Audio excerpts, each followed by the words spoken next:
Okay, so let's start. हम types पढ़ रहे थे फॉरेन एक्सचेंज मार्केट के, क्या टाइप्स होते हैं।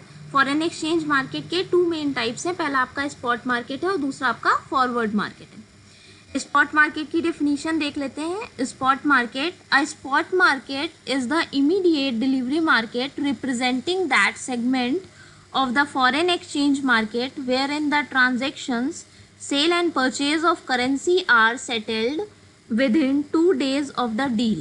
That is, when the seller and buyer close their deal for currency within 2 days of the deal is called as a spot transaction. Thus, a spot market constitutes the spot sale and purchase of foreign exchange. The rate at which the transaction is settled is called spot exchange rate. It is the prevailing exchange rate in the spot market. क्या मतलब हुआ इसका? इसका ये मतलब हुआ कि जब आपका जो सेलर और बायर होता है, करेंसी का, मुद्रा का जो क्रेता और विक्रेता होता है, वो डील को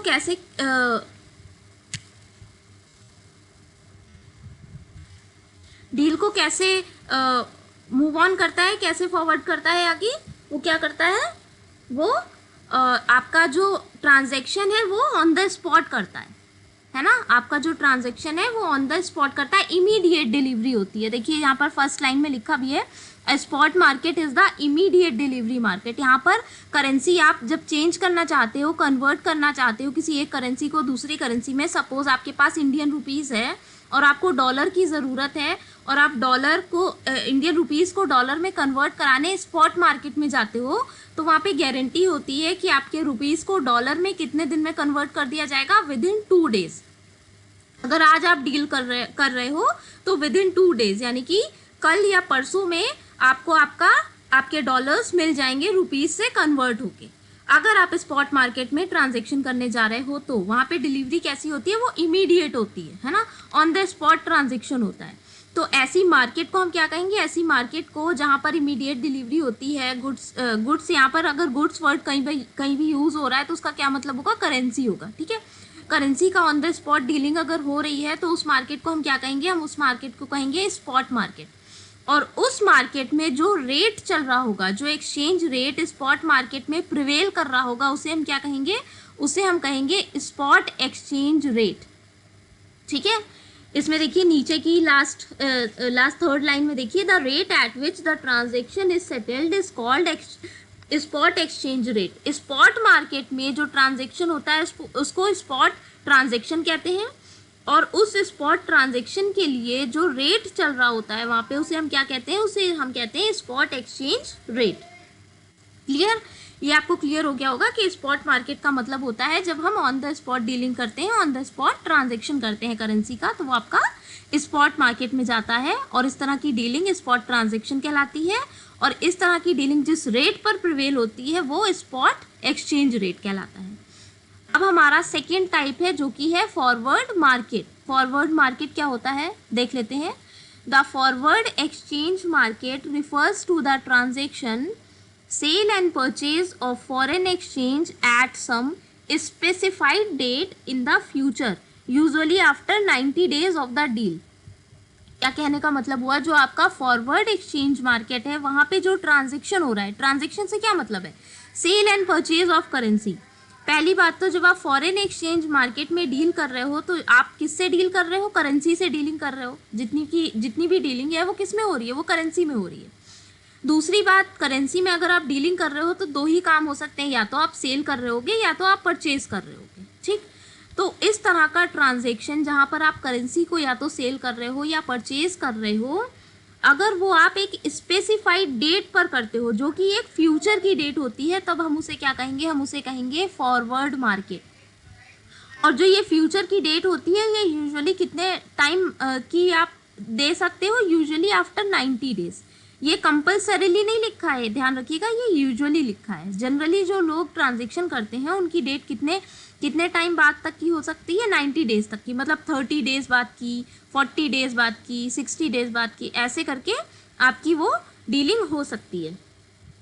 that is when the buyer and seller enter in a contract for the sale and purchase of foreign currency after 90 days of the deal at a fixed exchange rate agreed upon now. क्या मतलब हुआ इसका?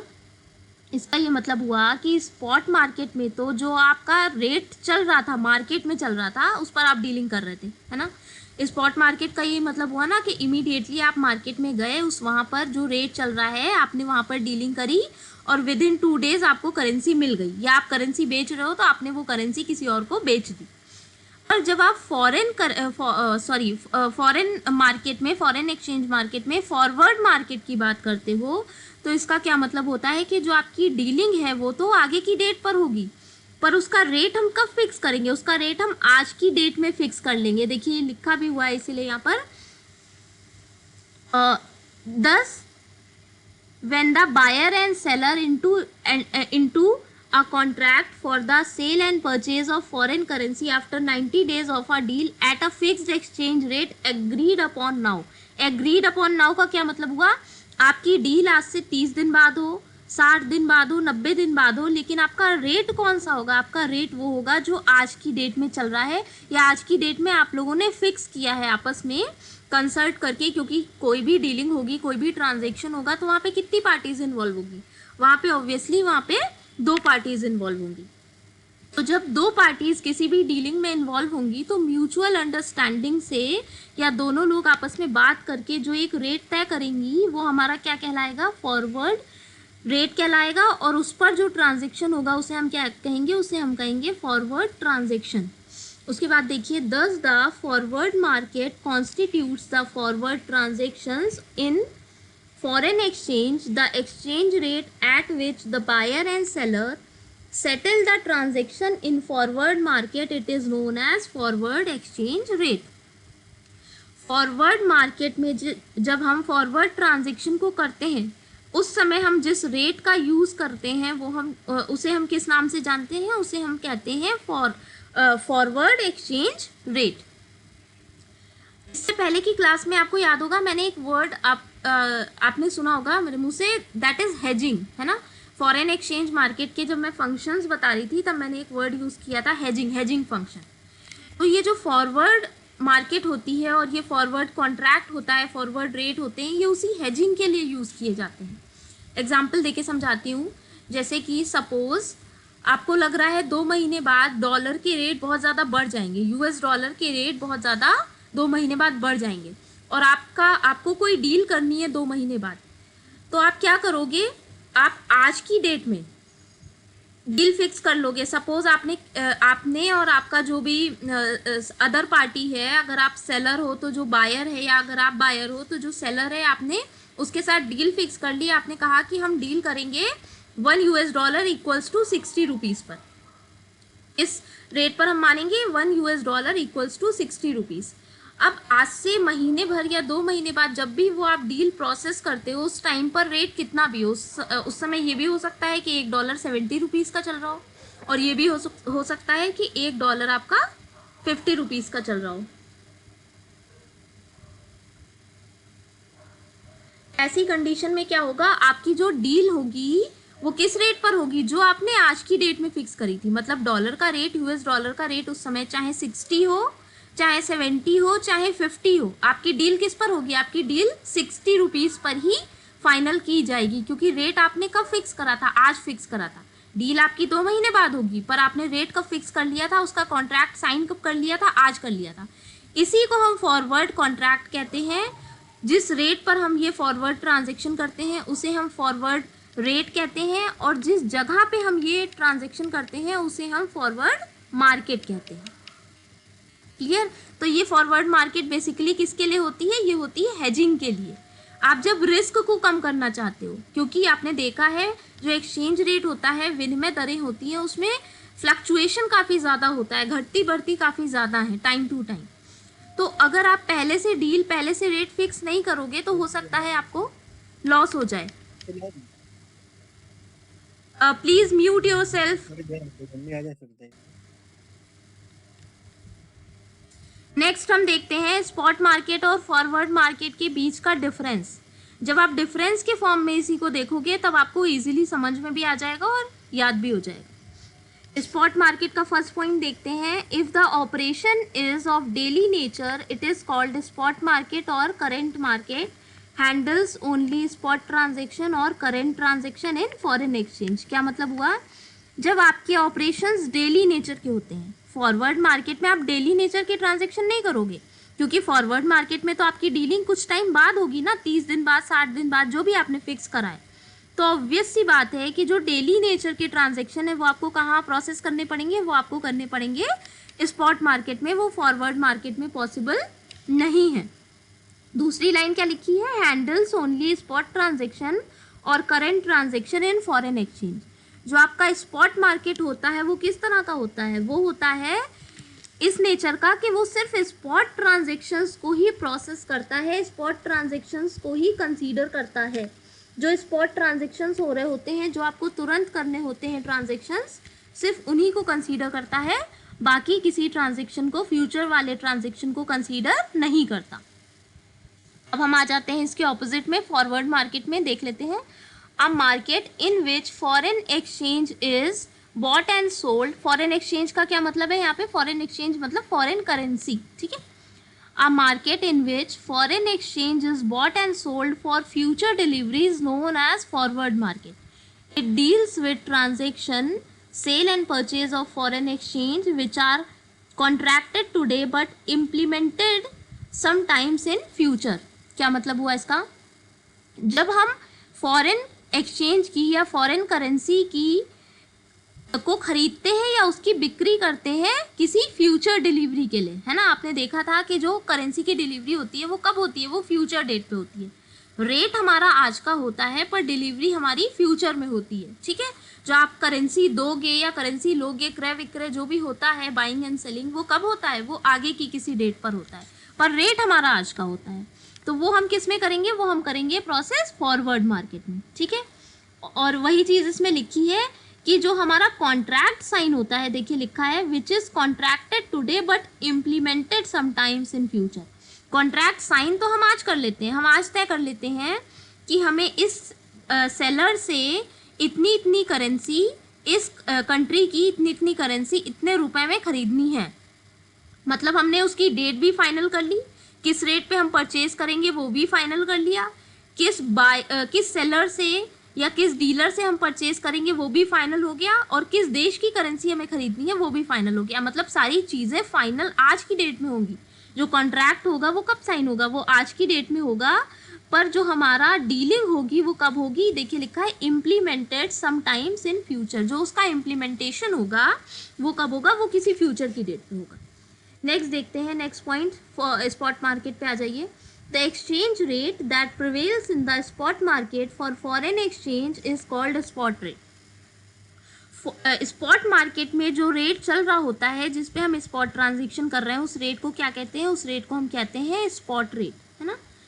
और जो exchange rate that prevails in a forward contract to purchase and sale of foreign exchange is called forward rate. नाम से आपको याद रहेगा, स्पॉट मार्केट में जो रेट है वो स्पॉट रेट और फॉरवर्ड मार्केट में जो रेट है वो फॉरवर्ड रेट.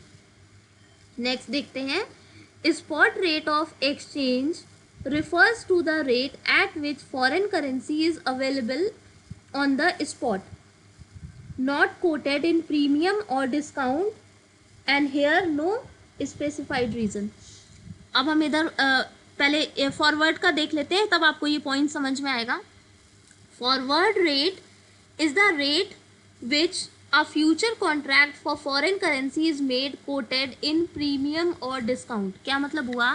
जब आप फॉरवर्ड मार्केट में ट्रांजैक्शन कर रहे होते हो, फॉरवर्ड मार्केट में डीलिंग कर रहे होते हो, तो वहाँ पर जो रेट्स होते हैं या तो वो डिस्काउंट पे होते हैं या तो वो प्रीमियम पे होते हैं. वो तो ऑब्वियस सी बात है. अगर आपने आज की डेट में तय कर लिया कि हमको डॉलर खरीदना है, हमको 1 लाख डॉलर खरीदने, US डॉलर खरीदने हैं, 1 लाख यूनिट खरीदनी है उसकी, ठीक है. पर हम किस रेट पे खरीदेंगे? हम खरीदेंगे $1 इक्वल्स टू 60 रुपीज़. अब हो सकता है इन फ्यूचर वो US डॉलर 70 रुपीज़ का हो जाए. अगर वो 70 रुपीज़ का हो गया और आप 60 में खरीद रहे हो तो आप किस में हो? आप डिस्काउंट में खरीद रहे हो, आपको डिस्काउंट मिल रहा है ना, कम में खरीद रहे हो. और अगर बाई चांस आपने जो रेट फिक्स करा है और जो आगे आने वाला रेट है वो बढ़ गया, तो क्या हो जाएगा, तो फिर वही चीज़ प्रीमियम पे हो जाएगी, है ना। तो या तो आप प्रीमियम पे रहोगे या तो डिस्काउंट पे रहोगे। जो आपका रेट है या तो आप उससे कम कम पर हो सकता है खरीदने को मिल जाए, हो सकता है उससे ज़्यादा पे खरीदने को मिल जाए, ठीक है। तो इसीलिए कहा गया है कि जो आपका फॉरवर्ड मार्केट है उसमें जो डीलिंग होती है, जो आपका कोटेशन दिया जाता है, वो प्रीमियम पे भी हो सकता है और आपका डिस्काउंट पे भी हो सकता है। पर प्रीमियम और डिस्काउंट जैसा स्पॉट मार्केट में कुछ भी नहीं होता। क्यों? क्योंकि स्पॉट मार्केट में तो आप इमीडिएट ट्रांजेक्शन कर रहे हो ना, आज के आज ट्रांजेक्शन कर रहे हो, तो रेट भी आज का होगा। अगर आज $50 50 का है तो आपको 50 में मिलेगा, अगर 60 का है तो 60 में मिलेगा, अगर 70 का है तो 70 में मिलेगा। जितने का डॉलर होगा, जितने का भी $US है, यूरो है, येन है, आप जो भी करेंसी खरीद रहे हो, उसका जो करंट में रेट चल रहा है वही उतने पर ही तो आपको मिलेगा। और फॉरवर्ड मार्केट में ऐसा नहीं होता है। फॉरवर्ड मार्केट में क्या होता है, आप प्रीमियम पे भी हो सकते हो और आप डिस्काउंट पे भी हो सकते हो। लास्ट पॉइंट देख लेते हैं, to minimise the risk of loss due to the adverse change in exchange rate and to make a profit, और ब्रैकेट में लिखा है स्पेक्यूलेशन। देखिए यहाँ पे दो वर्ड यूज हुए हैं, पहले ब्रैकेट में आपको दिख रहा होगा हेजिंग और दूसरे ब्रैकेट में आपको दिख रहा होगा स्पेक्यूलेशन। जो आपके हेजर्स होते हैं, जो रिस्क को कम करने का काम करते हैं, वो भी फॉरवर्ड मार्केट में डील करते हैं, और जो आपके स्पेक्यूलेटर्स होते हैं वो भी फॉरवर्ड मार्केट में डील करते हैं। क्या मतलब हुआ कहने का ये मतलब है कि जब आप सट्टा लगाते हो, स्पेक्यूलेटर्स को हिंदी में कहते हैं सट्टेबाज, है ना। तो जो सट्टा लगाते हैं, जो प्रॉफिट मोटिव से किसी भी करेंसी को खरीदते या बेचते हैं, स्पेक्यूलेटर्स कौन होते हैं? जो प्रॉफिट मोटिव से किसी भी करेंसी को खरीदते या बेचते हैं। सपोज हमने आज यूरो खरीद लिए और 2 महीने बाद जब उसके रेट बढ़ गए तो तब हमने क्या करा, फॉरेन एक्सचेंज मार्केट में उसको सेल कर दिया। मतलब हमने किसी रीजन से उसे नहीं खरीदा था, किसी यूज के लिए उसे नहीं खरीदा था, हमारा कोई यूटिलाइजेशन नहीं था यूरो का, लेकिन फिर भी हमने उसे खरीदा, किस लिए? प्रॉफिट कमाने के लिए। करेंसी को खरीद के रिजर्व में रख लिया और जब उसकी शॉर्टेज हुई या जब उसके रेट बढ़ गए तब मार्केट में जाके उसे सेल आउट कर दिया, तो उसे कहते हैं स्पेक्यूलेशन करना, सट्टा लगाना। तो फॉरवर्ड मार्केट जो होती है उसमें स्पेक्यूलेटर्स भी डील करते हैं और हेजर्स भी डील करते हैं। हेजर्स में आपके ट्रेडर्स आ जाएंगे, इंपोर्टर्स एक्सपोर्टर्स, जो अपने रिस्क को कम करने का काम करते हैं। जितने भी व्यापारी होते हैं, जब उन्हें कुछ इंपोर्ट एक्सपोर्ट करना है फॉरेन एक्सचेंज मार्केट में, तो ऑब्वियस सी बात है उनके लिए भी रिस्क होता है, क्योंकि एक्सचेंज रेट में फ्लक्चुएशन आएगा। तो उस रिस्क को कम करने के लिए भी वो क्या करते हैं, फॉरवर्ड मार्केट में डील करते हैं। और दूसरी तरफ जो स्पेक्यूलेटर्स होते हैं वो भी आपका फॉरवर्ड मार्केट में डील करते हैं। और यहाँ पर जो आपके स्पेक्यूलेटर्स और हेजर्स होते हैं वो इस तरह की किसी रीज़न के लिए डील नहीं करते। मतलब स्पॉट मार्केट में ना तो रिस्क को कम किया जा सकता है, ना ही प्रॉफिट कमाया जा सकता है। स्पॉट मार्केट में हम कब डील करते हैं? स्पॉट मार्केट में हम तभी डील करते हैं जब हमें इमीडिएटली ज़रूरत होती है। सपोज़ आपको फॉरेन में पढ़ाई करने जाना है या फॉरेन की कोई ट्रिप लगी है और आपको इमीडिएटली वो करेंसी चाहिए है ना, या कोई ट्रांजेक्शन आपको करना है जो इमीडिएट ट्रांजेक्शन है, विदिन 2 डेज आपको करना ही करना है वो ट्रांजेक्शन कंप्लीट। तो उसके लिए फिर आपको क्या करना पड़ेगा, आपको स्पॉट मार्केट में जाके करेंसी को परचेज या सेल करना होगा। जब हमारी अर्जेंट ज़रूरतें, जो अर्जेंट नीड्स होती है, स्पॉट मार्केट क्या करता है, उसको पूरा करने का काम करता है। और जो फॉरवर्ड मार्केट है वो क्या करता है, वो एक तरफ हमें प्रॉफिट कमा के देता है अगर हम स्पेक्यूलेशन के पर्पस से फॉरवर्ड मार्केट में किसी भी करेंसी को खरीद बेच रहे हैं तो वो हमें प्रॉफिट कमा के देता है। दूसरी तरफ अगर हम ट्रेडिंग पर्पस से यहाँ पे डील कर रहे हैं तो वो हमारे व्यापार में, हमारे बिजनेस में उस रिस्क को कम करने का काम करता है। ठीक है, तो आई थिंक ये क्लियर हो गया होगा। पहला डिफरेंस बनेगा आपका डीलिंग के बेस पे कि डीलिंग इसमें इमीडिएट होगी, फॉरवर्ड मार्केट में आपकी इमीडिएट डीलिंग नहीं होगी, फ्यूचर डेट पे होगी। दूसरा डिफरेंस आपका एक्सचेंज रेट पे बनेगा, स्पॉट मार्केट में आपका स्पॉट एक्सचेंज रेट चलेगा और आपका फॉरवर्ड मार्केट में फॉरवर्ड एक्सचेंज रेट चलेगा। तीसरा डिफरेंस आपका ट्रांजैक्शन के बेस पे बन जाएगा। स्पॉट मार्केट में आपके जितने भी ट्रांजैक्शंस हैं वो आपके स्पॉट ट्रांजैक्शन कहलाएंगे और फॉरवर्ड मार्केट में आपके जितने भी ट्रांजैक्शन है वो फॉरवर्ड ट्रांजैक्शन कहलाएंगे। चौथा डिफरेंस आपका ऑब्जेक्टिव के बेस पे बन जाएगा। स्पॉट मार्केट का ऑब्जेक्टिव होता है नीड्स को पूरा करना, जब आपको ज़रूरत है करेंसी की तो उसे पूरा करना। और आपका फॉरवर्ड जो मार्केट होता है वो क्या करता है, वो हेजर्स के लिए रिस्क कम करने का काम भी करता है और स्पेक्यूलेटर्स के लिए प्रॉफिट को अर्न करने का भी काम करता है। और आपका लास्ट और पांचवा डिफरेंस बनेगा प्रीमियम और डिस्काउंट वाला। फॉरवर्ड मार्केट में हम प्रीमियम और डिस्काउंट देखते हैं, मिलता है हमें, पर स्पॉट मार्केट में प्रीमियम और डिस्काउंट जैसी कोई चीज़ नहीं होती है। तो ये 5 आपके डिफरेंस बन जाएंगे। इन डिफरेंसेस को याद रखिएगा, काफ़ी इंपॉर्टेंट है। अब हमारा आज का नेक्स्ट टॉपिक, और जो आपका टॉपिक चल रहा था फॉरेन एक्सचेंज मार्केट, उसका लास्ट टॉपिक है ना। फॉरेन एक्सचेंज मार्केट के आप सारे बेसिक्स ऑलरेडी पढ़ चुके हो, आपने टाइप्स भी कवर कर लिए, आपके फंक्शंस भी हो गए, पार्टिसिपेंट्स भी हो गए, फीचर्स भी हो गए। अब सिर्फ एडवांटेजेस बचे हैं। एडवांटेजेस देख लेते हैं। एडवांटेजेस में आपके कुछ एडवांटेजेस डिटेल में देखते हैं हम। पहला एडवांटेज है हमारा high leverage. High leverage, leverage का क्या मतलब होता है? सबसे पहले लीवरेज वर्ड हम यूज़ करते हैं फाइनेंशियल मार्केट्स और फाइनेंशियल मैनेजमेंट, जो एक सब्जेक्ट है अकाउंट्स उसका, कॉमर्स का, उसमें हम लीवरेज वर्ड यूज़ करते हैं। और लीवरेज का मतलब होता है जब कोई भी व्यापारी, कोई भी बिजनेस पर्सन लोन लेता है, उधार लेता है, तो उसे कहते हैं लीवरेज। जब हम फाइनेंसिंग के लिए उधार से उसे पूरा करते हैं तो उसे हम कहते हैं लीवरेज, है ना, लीवरेज फाइनेंसिंग। तो हाई लीवरेज का क्या मतलब हुआ? A foreign investor can avail the facility of leverage और लोन। देखिए यहाँ पे लिखा है और लोन, है ना, लीवरेज और loan of up to 20 or 30 times of his or her capacity for trading in the forex market। Foreign currency में आपको लोन इजीली मिल जाता है। जो आपकी कैपेसिटी है उससे भी 20 और 30 गुना ज़्यादा लोन आप वहाँ से उठा सकते हो फॉरेन करेंसी में। ठीक है, आपने देखा होगा जब यहाँ पे लोन लेते हो आप, नॉर्मल जो आपकी करेंसी उसमें लोन लेते हो तो बैंक कुछ मार्जिन कट कर लेता है ना। पर यही काम जब आप फॉरेन मार्केट में करोगे तो जो आपकी कैपेसिटी है उससे ज़्यादा लोन आपको सैंक्शन किया जाता है, वहाँ पर आपको इजीली और ज़्यादा से ज़्यादा लोन मिल जाता है। तो जो बिजनेसमैन हैं, जो बिजनेसेस होते हैं, उसमें लीवरेज की फैसिलिटी काफ़ी ज़्यादा हाई रहती है, किसमें? फॉरेन एक्सचेंज मार्केट में। तो ये क्या हो गया? ये इसका पहला एडवांटेज हो गया, पहला बेनिफिट हो गया। नेक्स्ट है हमारा international trade. Every country has its currency and therefore to facilitate trade activities between two currency, the foreign exchange market is essential। आपने देखा होगा पहले क्या होता था, पहले जो देश में बनाया जा रहा है हम उसी सामान को यूज़ करते थे, है ना। जो हमारे देश में बन रहा है हम उसी सामान को यूज़ करते थे और किसी भी तरह की ट्रेडिंग इतनी ज़्यादा नहीं होती थी, उसके काफ़ी सारे लिमिटेशंस हुआ करते थे। कई सारी कारणों से बहुत ज़्यादा फॉरेन ट्रेडिंग नहीं होती थी। पर 1991 में हमारी इंडस्ट्रियल पॉलिसी आई जिसमें हमने एलपीजी को बहुत ज़्यादा प्रमोट किया। एलपीजी हमारा क्या था? Liberalisation. L for liberalisation, P for privatisation and G for globalisation. तो जब हम ग्लोबलाइजेशन की तरफ बढ़े तो हमने क्या किया? हमने फॉरेन एक्सचेंज को और फॉरेन ट्रेडिंग को बहुत ज़्यादा प्रमोट करना स्टार्ट किया।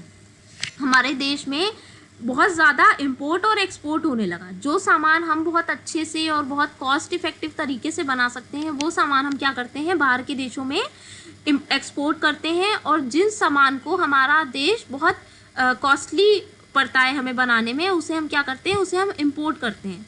या फिर हमारे पास उतनी ज़्यादा टेक्नोलॉजी अगर नहीं है उस सामान को बनाने की, तो उस कंडीशन में भी हम क्या करते हैं? उस सामान को इम्पोर्ट करते हैं।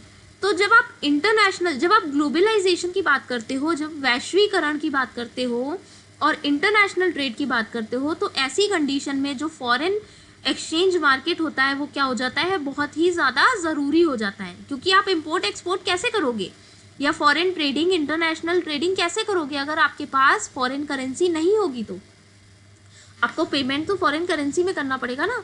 तो जैसे जैसे ग्लोबलाइजेशन ने ग्रो किया है, जैसे जैसे इंटरनेशनल ट्रेड बढ़ा है विश्व स्तर पे, वैसे वैसे जो फॉरेन एक्सचेंज मार्केट है उसने भी बहुत ग्रो किया है।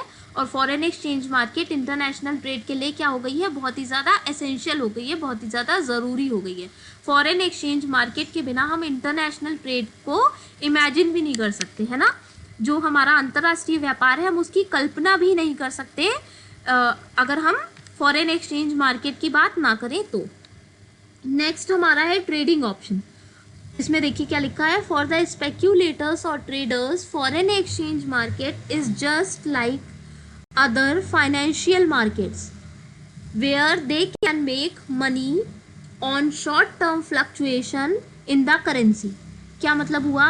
अभी मैंने बताया था कि जो स्पेक्यूलेटर्स होते हैं, जो सट्टेबाज होते हैं, वो किस लिए ट्रेडिंग करते हैं फॉरेन एक्सचेंज मार्केट में? प्रॉफिट कमाने के लिए, प्रॉफिट अर्न करने के लिए। तो जैसे अदर फाइनेंशियल मार्केट्स होती हैं, जैसे आपने सुना होगा बहुत से स्पेक्यूलेटर्स होते हैं जो शेयर्स खरीदते हैं, और जब उन शेयर्स की कीमतें बढ़ जाती हैं तो उन शेयर्स को क्या करते हैं? बेच देते हैं। तो उसका जो डिफरेंस होता है वो उनका प्रॉफिट हो जाता है। तो जैसे अदर फाइनेंशियल मार्केट्स हैं, जैसे आपका स्टॉक एक्सचेंज है, शेयर मार्केट है, उसमें जो लोग डील करना पसंद करते हैं वो फॉरेन एक्सचेंज मार्केट में भी डील करना जनरली पसंद करते हैं या डील करते हैं, क्योंकि वहाँ पे भी उन्हें काफ़ी ज़्यादा प्रॉफिट अर्न करने को मिलता है, काफ़ी ज़्यादा अपॉर्चुनिटीज़ होती हैं प्रॉफिट अर्न करने की। तो उनके लिए फॉरेन एक्सचेंज मार्केट भी क्या होता है? अदर फाइनेंशियल मार्केट्स की तरह होता है, एक प्रॉफिट अर्न करने का साधन, लाभ कमाने का एक साधन। नेक्स्ट देखते हैं हम flexibility. We know that the foreign exchange market is a 24/7 market and there is no minimum and maximum limit of exchange amount. It provides the flexibility of investment or exchange of the to the traders। अगर हम देखें foreign exchange market को, तो यहाँ पे trading के लिए flexibility काफ़ी ज़्यादा है, फ्री मार्केट है, किसी तरह की रिस्ट्रिक्शंस नहीं है इतनी ज़्यादा, है ना। आप कितनी भी मात्रा में करेंसी को खरीद सकते हो, इतना ज़्यादा कोई रिस्ट्रिक्शन नहीं है।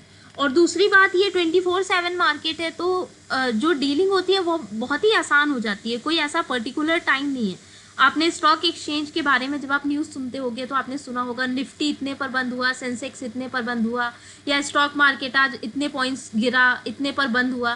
तो जितने भी मार्केट्स हैं ये एक टाइम पे बंद होते हैं, मतलब इनका एक पर्टिकुलर टाइम है कि इतने बजे खुलेंगे, इतने बजे बंद हो जाएंगे। पर फॉरेन एक्सचेंज मार्केट के साथ ये टाइम लिमिट नहीं है, यहाँ पर बहुत ज़्यादा फ्लेक्सिबिलिटी है। आप दिन के किसी भी समय पर यहाँ पर जाकर डीलिंग कर सकते हो, और जो फ्लक्चुएशंस होती हैं इस वजह से एक्सचेंज रेट में, वो भी 24/7 चला करती हैं। जो रेट्स होते हैं वो दिन में कुछ और होंगे, शाम को कुछ और होंगे, रात में कुछ और होंगे, क्योंकि डिमांड एंड सप्लाई फ्लक्चुएट होती रहती है, और उस डिमांड एंड सप्लाई की फ्लक्चुएट होने की वजह से जो हमारे एक्सचेंज रेट हैं, जो हमारी विनिमय दरें हैं, वो भी फ्लक्चुएट होती रहती हैं। तो जो हमारा फॉरेन एक्सचेंज मार्केट है, विदेशी विनिमय बाजार है, वो कैसा है? काफ़ी ज़्यादा फ्लेक्सिबल है, रिजिडिटी नहीं है वहाँ पे कैसे बहुत लचीलापन है ना। इजीली आप कैसे भी उसमें ट्रेडिंग कर सकते हो, किसी तरह की रोक टोक नहीं है, किसी तरह के ज़्यादा रिस्ट्रिक्शन नहीं है, फॉर्मेलिटी नहीं है बहुत ज़्यादा। तो ये आपके फर्स्ट 4 एडवांटेजेस थे। पहला हाई लीवरेज, जहाँ पर आपको लोन ईजिली और बहुत अधिक मात्रा में मिलता है। दूसरा इंटरनेशनल ट्रेड, जहाँ पर आप वैश्विक स्तर पर अपना व्यापार कर सकते हो, उसके लिए फॉरेन एक्सचेंज मार्केट बहुत ज़रूरी है। तीसरा था आपका ट्रेडिंग ऑप्शन। ट्रेडिंग ऑप्शन में आपके स्पेक्यूलेटर्स, हेजर्स सभी आ गए, जो अपने अपने ट्रेडिंग पर्पस के लिए फॉरेन एक्सचेंज मार्केट में ट्रेड करते हैं। मतलब आपके पास ऑप्शंस काफ़ी सारे हैं, चाहे तो आप हेजिंग के लिए ट्रेड कर सकते हो, चाहे तो आप इंपोर्ट और एक्सपोर्ट के लिए फॉरेन एक्सचेंज मार्केट में ट्रेड कर सकते हो, और चाहे तो आप प्रॉफिट कमाने के लिए एज अ स्पेक्यूलेटर भी ट्रेड कर सकते हो। और उसके बाद था आपका फ्लेक्सिबिलिटी, जिसे हम हिंदी में कहते हैं लचीलापन। तो कहने का मतलब है कि यहाँ पर ट्रेडिंग करना बहुत ही ईजी होता है और बहुत ही फ्लेक्सिबल मार्केट होती है। अब हम लास्ट 3 एडवांटेजेस देख लेते हैं। आपका 5th एडवांटेज है हेजिंग रिस्क। ये आप ऑलरेडी पढ़ चुके हो, फॉरेन एक्सचेंज मार्केट का बहुत ही इंपॉर्टेंट फंक्शन होता है हेजिंग। और हेजिंग क्या होता है? हेजिंग एक तरह का टूल होता है फॉरेन एक्सचेंज रिस्क को कम करने के लिए। The forex market provides for hedging the risk of loss on currency fluctuations which carrying global business operations and trading in foreign currency।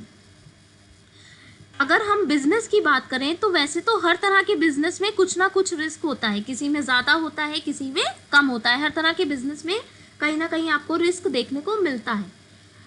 पर अगर हम अगर कोई ऐसा बिजनेस है जिसमें रिस्क की मात्रा बहुत ज़्यादा है, जहाँ पे रिस्क काफ़ी ज़्यादा है, तो फिर क्या होता है? वहाँ पर लोग ट्रेड करने से बचते हैं, है ना। वहाँ पर लोग डील करने से बचते हैं। तो ऐसी कंडीशन में अगर फॉरेन एक्सचेंज मार्केट में भी रिस्क काफ़ी ज़्यादा होगा तो वहाँ पर ट्रेडिंग करना इतना आसान नहीं होगा, लोग वहाँ पे ट्रेड करना पसंद नहीं करेंगे। तो फिर क्या होगा? फॉरेन एक्सचेंज मार्केट में रिस्क को कम करने के लिए हम किसका यूज़ करते हैं? हम यूज़ करते हैं हेजिंग का।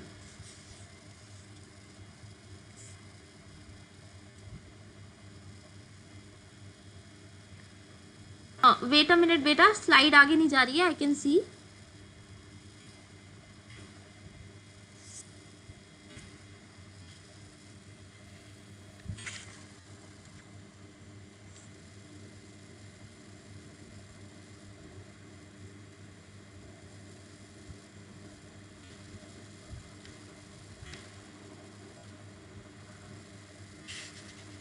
There is some technical fault जिसकी वजह से आपकी स्क्रीन पर स्लाइड आगे नहीं जा रही है। मेरी स्क्रीन पर तो स्लाइड हाँ हो गई आगे, ठीक है, ओके।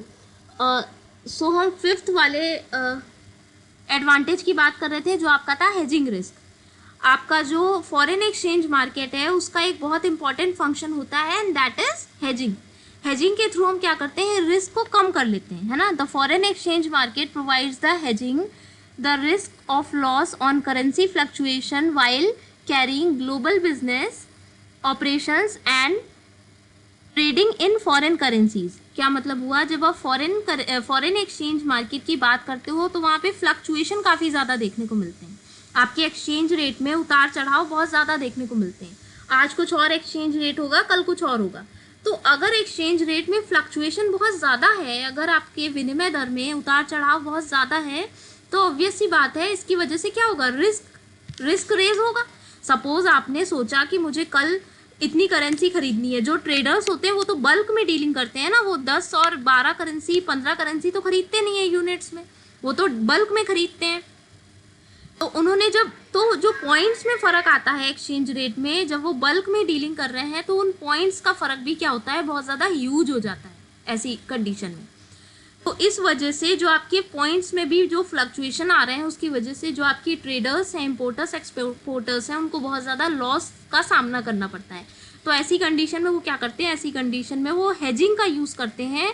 और हेजिंग में क्या करते हैं? अभी आपने पढ़ा, फॉरवर्ड मार्केट का यूज़ करते हैं, फॉरवर्ड कॉन्ट्रैक्ट का यूज़ करते हैं। आज की रेट पर वो डील फिक्स कर देते हैं और महीने 2 महीने 4 महीने बाद वो डील प्रोसेस करते हैं। तो उससे क्या होता है? आपके रेट्स में कितना भी ज़्यादा फ्लक्चुएशन हो जाए, आपके एक्सचेंज रेट कितने भी घट जाए या कितने भी बढ़ जाए, आपकी डीलिंग पर उसका इम्पैक्ट नहीं आता है, ठीक है। क्योंकि जो ट्रेडर्स हैं वो बड़ी मात्रा में जब डील करते हैं तो वो पॉइंट्स का फ़र्क भी उनके लिए बहुत ज़्यादा हो जाता है। उसके बाद 6 पॉइंट हम देख लेते हैं, low transaction cost. Since brokers are not very much entertained in the forex market, the transaction cost called spread changed by the dealers is reasonably low if the compared to the other financial market। यहाँ पर एक word आपको दिख रहा होगा, spread. ये spread मैंने आपको फर्स्ट जो लेक्चर था उसमें बताया था। स्प्रेड का मतलब होता है बिड रेट और आस्क रेट के बीच का फ़र्क, है ना। इन दोनों के बीच का जो फ़र्क होता है वही हमारा क्या कहलाता है? स्प्रेड कहलाता है। और ये स्प्रेड ज़्यादा कब हो सकता है? जब बीच में किसी भी ट्रांजैक्शन के बीच में कोई ब्रोकर आ रहा हो, कोई मीडिएटर पड़ रहा हो। अगर आपको कोई सामान बेचना है और किसी अन्य व्यक्ति को खरीदना है, जैसे अगर आप प्रॉपर्टी डीलिंग की बात करो तो जनरली लोग ब्रोकर के थ्रू डीलिंग करते हैं। तो उसमें क्या होता है? उसमें जो आप जितने पर उस सामान को, उस प्रॉपर्टी को खरीद रहे हो, उसमें ब्रोकर का कमीशन ऐड होता है ना। सपोज वो प्रॉपर्टी 10 लाख की है और आपको मिल रही है 11 लाख में, तो उसमें कहीं ना कहीं जो बेचने वाला है उसका प्रॉफिट भी ऐड होगा और जो ब्रोकर है उसका कमीशन भी ऐड होगा। तो उसकी वजह से क्या होता है? जो डिफरेंस होता है वो काफ़ी ज़्यादा हो जाता है। जो कॉस्ट है उस चीज़ की और जितने पर आपको मिल रही है वो, उसके बीच का जो गैप होता है वो काफ़ी ज़्यादा हो जाता है। क्योंकि उसमें सिर्फ प्रॉफिट ऐड नहीं होता है, प्रॉफिट के साथ साथ उस ब्रोकर की फीस या उस ब्रोकर का कमीशन भी ऐड होता है। और जब हम फॉरेन एक्सचेंज मार्केट की बात करते हैं तो यहाँ पर बहुत ज़्यादा मात्रा में ब्रोकर्स नहीं होते, बहुत ज़्यादा दलाल नहीं होते, थोड़े बहुत होते हैं पर बहुत ज़्यादा मात्रा में नहीं होते हैं।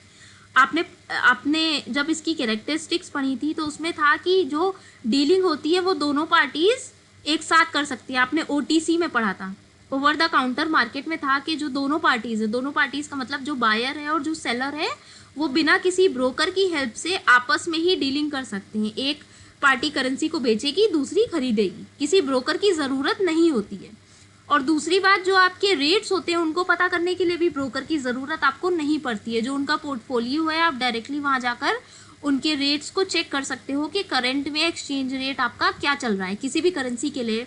सपोज़ आपको यूरो खरीदना है, येन खरीदना है, यूएस डॉलर खरीदना है, कैनेडियन डॉलर खरीदना है, तो इन सभी के रेट्स आप देख सकते हो कि रुपीज़ में इनका रेट क्या चल रहा है।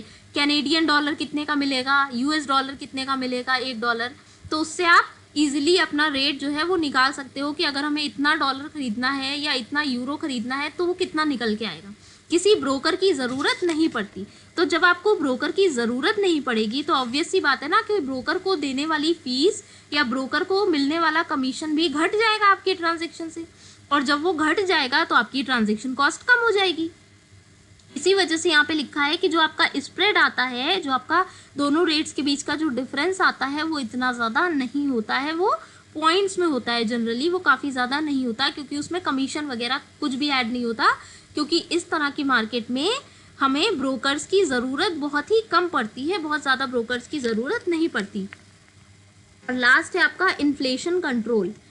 To maintain the economic stability in the country and control situations like inflation, the central bank maintains a forex reserve which consists of currencies and different countries around the world। कहने का क्या मतलब हुआ, आपने इन्फ्लेशन पढ़ा होगा economics में। Inflation का क्या मतलब होता है, जब आपके यहाँ जो मुद्रा चल रही है, आपके यहाँ की जो करेंसी है उसका रेट घट जाता है ना, रेट बढ़ जाता है और वैल्यू घट जाती है ना।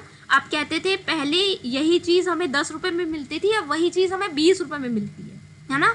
तो इसका मतलब क्या हुआ, जो आपकी करेंसी है उसकी वैल्यू पहले से घट गई है, प्राइस तो बढ़ गया है लेकिन उसकी करेंसी की क्या हो गई है, वैल्यू घट गई है। 10 रुपये में जो आपको पहले मिलता था वो आज की डेट में, आज 10 साल बाद आपको नहीं मिलता। क्यों? क्योंकि इन्फ्लेशन बढ़ गया है, महंगाई बढ़ गई, जिसे आप कहते हो ना महंगाई बढ़ गई है। महंगाई जब कंसिस्टेंटली बढ़ती जाती है तो वो क्या किस कैटेगरी में आ जाती है, वो इन्फ्लेशन में आ जाती है। तो इस इन्फ्लेशन को कंट्रोल करने का एक अच्छा तरीका होता है फॉरेक्स रिजर्व मेंटेन करना। जो आपके बैंक होता है, जो आपका आरबीआई है, सेंट्रल बैंक ऑफ इंडिया, वो फॉरेक्स रिजर्व बनाता है और उस रिजर्व की मदद से आपका जो इन्फ्लेशन है वो कंट्रोल हो जाता है ना, जो कमी है वो पूरी हो जाती है। आपकी जो करेंसी का जो रेट बढ़ता जा रहा है मार्केट में वो कहीं ना कहीं थम जाता है, वहाँ पर स्टेबिलिटी आ जाती है। तो ये आपका लास्ट ऑब्जेक्टिव था इस पेज का, थर्ड, और आपके ओवरऑल एडवांटेजेस का 7th एडवांटेज था, है ना। तो ये कुछ एडवांटेजेस थे, 7 एडवांटेज जो आपके फॉरेन एक्सचेंज मार्केट के मेन एडवांटेजेस में आते हैं। Okay, so thank you.